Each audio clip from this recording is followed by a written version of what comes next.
또 사도 바울이 활동하던 당시에는 세계를 장악하고 있는 두 세력이 있었습니다. 하나는 로마고 하나는 그리스입니다. 이 두 나라가 늘 싸웠죠. 로마는 힘을 굉장히 중요시했어요. 물리적인 힘을 많이 중시를 해서 길에 젊은이가 있고 힘 좀 쓸만한 체격의 소유자가 있으면 불러다가 끌어다가 군대에 넣어가지고 훈련을 시켜서 전사를 만들었습니다. 반면에 헬라, 소위 그리스라고 하는 나라는 철학을 많이 강조하고 또 수사학이나 문학을 많이 강조하면서 소위 이 정신세계를 많이 강조했습니다. 두 나라가 약간 다르죠. 로마는 물리적인 힘을 강조했다면 그리스는 정신적인 힘을 많이 강조했습니다. 이 두 세력이 지금도 그렇게 많이 남아있는 것 같아요. 어떤 사람들은 육체의 힘을 기르기 위해서 노력을 하는가 하면은 어떤 사람들은 정신 문제를 가지고 고민하는 사람들이 있습니다. 저는 개인적으로 저희 집안은 대대로 이 물리적인 힘보다는 이 정신적인 문제를 강조하는 그러한 가풍의 집안에서 자랐습니다. 저희 할아버지가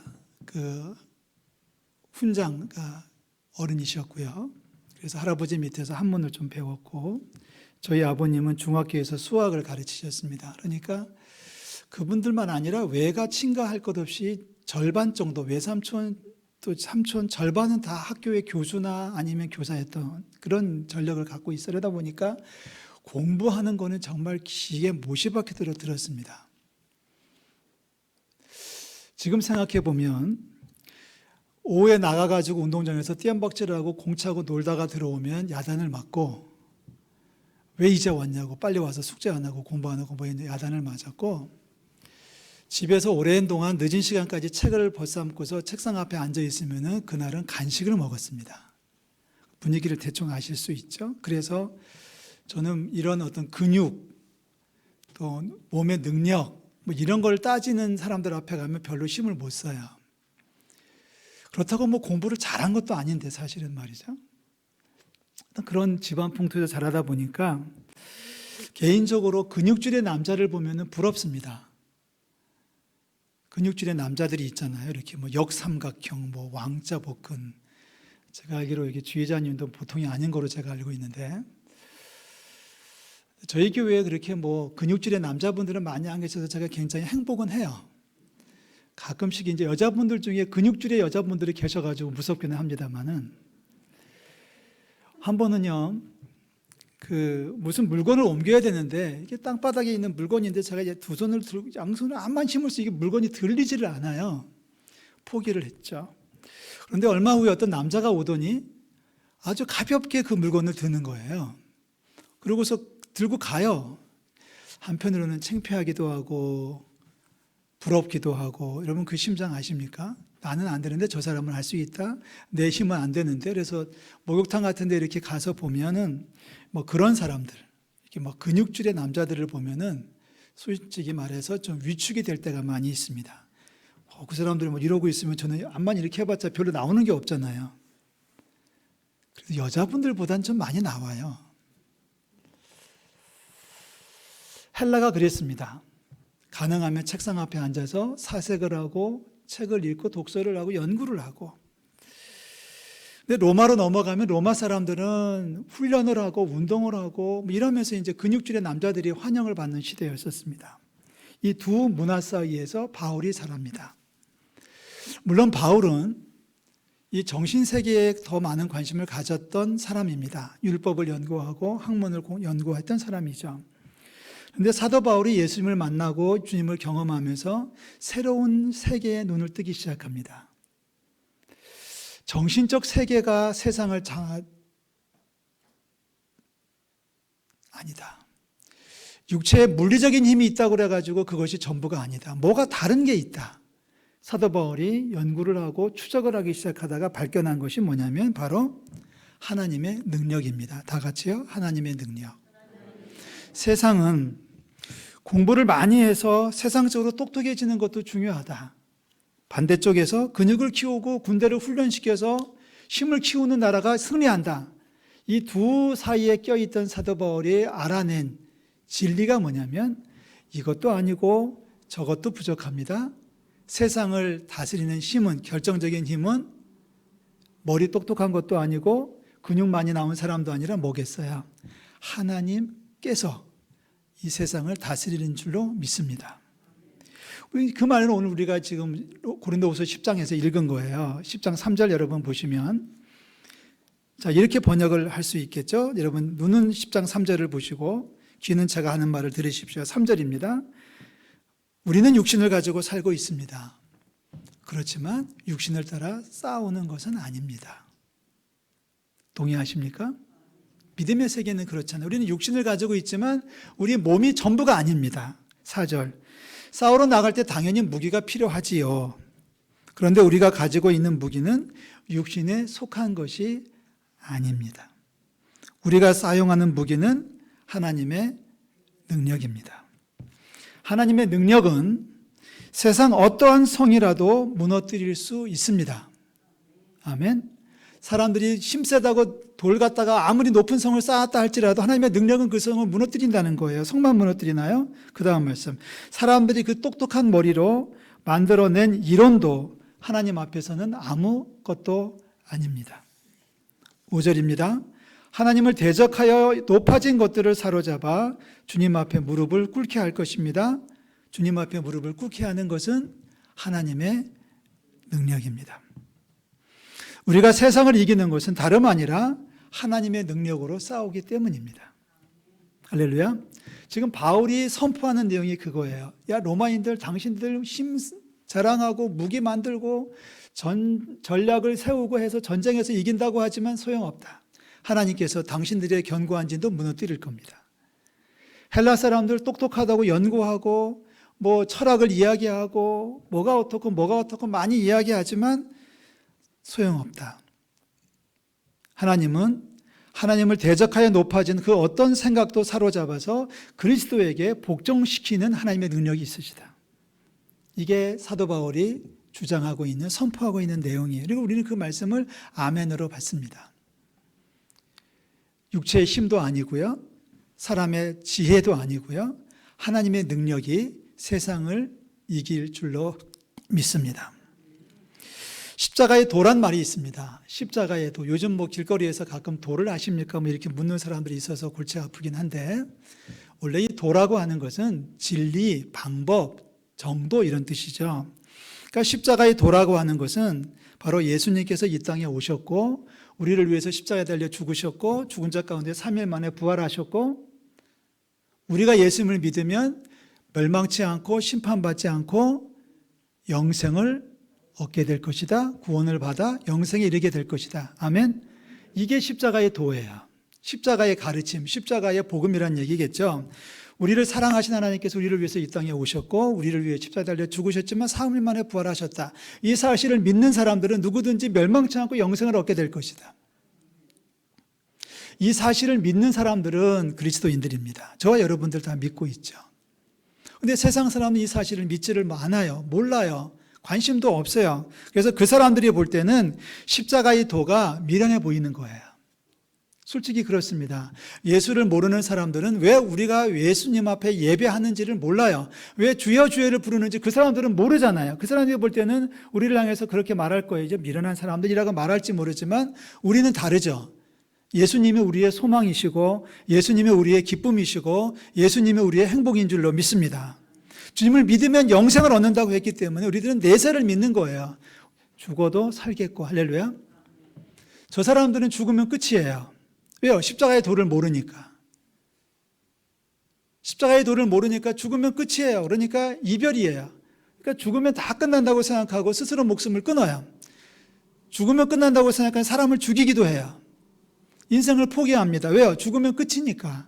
그러나 우리들은 믿습니다. 죽음은 끝이 아니라 새로운 출발인 줄로 믿습니다. 이 땅에서 끝나는 거지만 우리는 출발해서 하늘나라에 올라가서 영생을 누리게 될 줄로 믿습니다. 그러니까 십자가의 도는 이 사실을 믿지 못하는 사람들에게는 미련한 건지 모르겠지만 우리들은 십자가의 도는 뭐예요? 하나님의 능력이에요. 자, 고린도전서 1장 18절 말씀을 제가 읽은 건데요. 우리 다 같이 한번 읽겠습니다. 시작. 십자가의 도가 멸망하는 자들에게는 미련한 것이요 구원을 받는 우리에게는 하나님의 능력이라. 할렐루야. 예수님 생각하면 힘이 나는 거예요.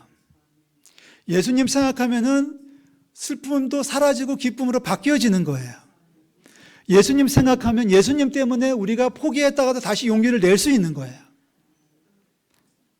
이 세상의 끝이라고 한다면 우리는 포기하고 미워하고 죽이겠지만 하나님 나라가 있기 때문에, 내세가 있기 때문에 참아야 되고 기다려야 되고 소망 가져야 되고 새롭게 출발할 수 있는 거예요.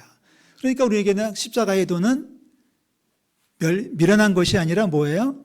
하나님의 능력인 거죠. 달라야 되잖아요. 저들하고는 달라야죠. 저들하고는 다르죠. 따라서 우리에게 필요한 것은 육체적 근육이 아니고 영적 근육입니다. 뭐 헬스클럽 가서 뭐 들고 나르고 뭐 별짓을 다 해가지고 가슴에 근육을 키우고 배를 복근을 만들고 왕자를 만든다 할지라도 정말 우리 믿는 사람에게 필요한 것은 영적인 근육이에요. 공부들 많이 하시잖아요. 세상적 지식이 결정적이 아닙니다. 우리에게 필요한 것은 세상적 지식이 아니라 하나님을 아는 지식으로 자라나야 된다는 사실이에요. 그러니까 로마도 아니고 그리스도 아니에요. 우리는 하나님 나라를 살아가고 있는 거예요. 디모데전서 4장 8절에 이렇게 말씀을 하셔요. 육체의 연단은 약간의 유익이 있으나 경건은 범사에 유익하니 금생과 내생의 약속이 있느니라. 자, 육체의 연습은 뭐예요? 길이를 뛰고 아령이라고 그러죠. 덤벨이라고 그러죠. 그걸 들고 운동하고 근육을 막 키우는 것은 그것도 유익은 해요. 유익은 한데 그것은 잠깐 유익이 있을 뿐이다. 약간의 유익이 있을 뿐이다. 그러나 경건을 위한 연습은 범사에 유익하고 우리가 사는 세상만이 아니라 우리가 앞으로 하나님 나라에 들려 올라갔을 그 나라에서도 유익하다라고 사도 바울은 증거합니다. 자, 사랑하는 성도 여러분, 겉사람도 중요해요. 하지만 더 중요한 것은 우리의 속사람입니다. 고린도후서 4장 16절을 제가 읽었는데요. 우리 다 같이 한번 읽어볼까요? 그러므로 우리가 낙심하지 아니하노니 우리의 겉사람은 낡아지나 우리의 속사람은 날로 새로워지도다. 할렐루야. 겉사람은 낡아진다. 우리 여기 권사님들 계십니다만은 권사님 이렇게 손 보면 뭉뚱하실 거예요. 뭉뚱이라는 말을 아시나요? 근데 20 초반의 아가씨들 보면 손가락이 굉장히 뾰족해요. 왜냐하면 걔네들은 안 써서 그렇고요. 우리 권사님들은 많이 써서 이 손이 다른 거예요. 손만 달았나요? 발도 달았죠. 배도 달았지요. 가슴도 달았지요. 이걸 보고 말합니다. 우리의 겉사람은 낡아질 수밖에 없습니다. 그런데 우리의 속사람은 날로 새로워져야 되지 않겠습니까? 라고 바울이 요청합니다. 뭐 나이를 먹으니까 그렇게 되는 것 같아요. 뭐 흰머리가 날 수밖에 없고요. 얼마 전에 보니까 저의 눈썹도 하얘졌더라고요. 저는요. 그래서 요즘 열심히 눈썹에 난 하얀 눈썹을 요즘 이렇게 쪽집게로 빼고 있는데 오늘 아침에 집에서 사고가 나가지고요. 흰 눈썹을 뺀다고 쪽집게를 댔다가 잘못 빼가지고 검정 것도 2개를 뽑아가지고 굉장히 서운하고 속상했습니다. 이 인생일 수밖에 없어요. 그러나 여러분 기억하십시오. 겉사람 낡아지나 속사람은 날로 새롭다. 무슨 뜻이에요? 우리의 겉사람 낡아지는 거 괜찮아요. 그러나 우리의 속사람은 날로 새로워져야 된답니다. 할렐루야. 겉사람 낡아지는 거 그냥 받아들이세요. 그냥 낡아지는 거 흰머리 나고 뭐 되는 거 그냥 그러려니 하고 살아가는 거예요. 그러나 우리의 속사람까지 낡아지면 안 된다는 얘기죠. 사도 바울이 사실 육체적으로 보면은 볼품이 없는 사람이에요. 키도 작았고요. 왜소했고요. 그리고 생긴 것도 좀 그랬습니다. 거기다가 사도 바울은 고질병이 하나가 있었잖아요. 간질이라는 말도 있고 누구는 악성 피부병이라고도 그래요. 누구는 둘 다라고도 그래요. 그래서 사도 바울이 하나님의 사도가 되고 그리스도의 사도가 돼서 복음을 전해야 되는데 이게 이 고질병 때문에 늘 문제가 있는 거예요. 금방 피곤해지고 언제 거품 물고 쓰러질지 모르고 언제 발작이 일어날지도 모르고 그런 것 때문에 늘 조심해야 되고 그것 때문에 늘 이제 안타까운 거죠. 그래서 바울이 3번을 기도합니다. 3번을 기도했다고 하는 것은 3차례 작정하고 기도했다는 거예요. 얼마나 작정을 했는지는 모르겠습니다. 일주일이었는지 한 달이었는지 1년이었는지는 모르겠는데 하여튼 사도 바울은 3번을 목표를 갖고 작정 기도를 3번을 했어요. 하나님 고쳐주시옵소서, 이 병으로부터 저를 치료해 주시옵소서, 병으로부터 건강하게 하셔서 주의 복음을 강력하게 증거할 수 있도록 도와주십시오. 당연히 하나님 도와주셔야 되잖아요. 그런데 안타깝게도 놀랍게도 하나님께서 거절을 하셔요. 아니야. 내가 너한테 준 은혜가 지금까지도 많이 있는데 그거면 충분하지 뭘 또 도와달라고 하는 거예요 라고 하면서 하나님께서 매질게 거절을 하셔요. 그때 거절하시면서 하셨던 하나님의 말씀입니다. 내 능력이 약한 데서 온전해지는 거야. 내 능력이, 하나님의 능력이 네가 약할 때 온전해지는 거야. 언뜻 보면 이 말씀을 받아들이기 어렵습니다. 이해가 안 됩니다. 어떻게 내가 약한데 하나님의 능력이 더 온전해질까? 내가 약할 때가 왜 강해지는 걸까? 그런데 사도 바울이 그 사실을 깨닫고 간증을 하죠. 내가 약할 때가 강할 때입니다. 이유가 뭔지 아세요? 자, 내가 약하니까, 내게 문제가 있으니까 하나님을 찾는 거예요. 내가 문제가 있으니까 하나님을 의지하는 거예요. 그러니까 하나님을 자꾸 찾고 의지하니까 그때가 강해지는 거예요. 할렐루야. 여러분 이 논리를 이해하셔야 돼요. 내가 약하니까 약한 대로 포기하는 게 아니라 주님 저 약해요. 저 문제 많아요. 지금 너무 어려워요. 그러니 주님 도와주세요 라고 기도할 수 있을 때 하나님이 강하게 해주신다는 거예요. 어떤 사람은 강하잖아요. 어떤 사람은 강해가지고 자기 힘으로 살아가려고 하다 보니까 쓰러지는 거예요. 근데 약한 사람은 자기가 약한 걸 알기 때문에 늘 주님 앞에 도움을 요청하는 거죠. 그래서 강해지는 거예요. 여러분 이스라엘 사람들이 하는 방식이 있어요. 여러분 자녀들이 고기를 달라고 하면 여러분 고기를 주실래요? 그물을 주실래요? 유대인들의 교육법에 그런 말이 나오잖아요. 자식들에게 고기를 주지 말고 고기 잡는 법을 가르치십시오. 이게 유대인의 교육법이에요. 하나님은 우리를 그렇게 사용하시는 것 같아요. 약할 때 강해지는 것. 여러분 약한 거를 너무 억울하게 생각하지 마십시오. 그 약한 부분을 주님으로부터 강해지시면 돼요. 이게 하나님의 능력이에요. 구하십시오. 그리고 하나님 앞에 가까이 나아가십시오. 사순절 시작했어요. 사순절 시작했어요. 그냥 넘어가실 거예요? 그냥 평상시랑 똑같이 살아가실 거예요? 그러면 2020년 사순절이나 2020년 사순절이 아무런 의미가 없는 거예요. 2021년 사순절이 의미가 있으려면 새롭게 마음을 먹고 도전하셔야 돼요. 기도하셔야 돼요. 주님, 내가 주님 앞에 가까이 나아가겠습니다. 주님과 영적 거리를 내가 좁히겠습니다. 할렐루야.